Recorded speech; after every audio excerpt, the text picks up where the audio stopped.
उन्हाळ्यात घरोघरी बनवल्या जाणारे पेय म्हणजे ताक.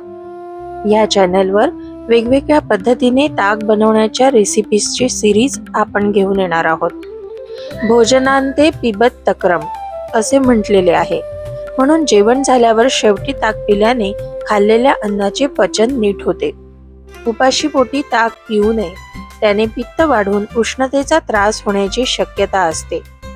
ताक हे लघु म्हणजे पचनास हलके, उष्ण म्हणजे गरम, दीपनीय म्हणजे पाचन शक्ती सुधारवणारे, कषाय आणि आम्ल रसात्मक म्हणजे थोडेसे तुरट आणि आंबट असे चवीला असते, आणि ग्राही म्हणजे अन्नातील आवश्यक घटक शोषून घेणारे असे आहे. 1 वाटी घरचं दही घेऊन त्याच वाटीने 4 वाट्या पाणी घ्यावे. दही घुसळून त्यात थोडे थोडे पाणी टाकत जावे आणि पुन्हा घुसळून घ्यावे. अशा पद्धतीने घुसळून झाल्यानंतर हिंग, जिरे, मोहरीची पावडर तेलात परतून त्याची फोडणी द्यावी.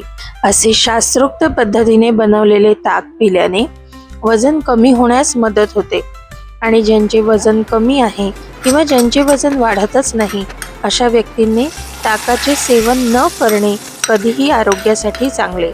ताक उष्ण असल्याने गरमीच्या दिवसांमध्ये केवळ आवश्यक असेल तरच आणि योग्य प्रमाणातच ताकाचे सेवन करावे.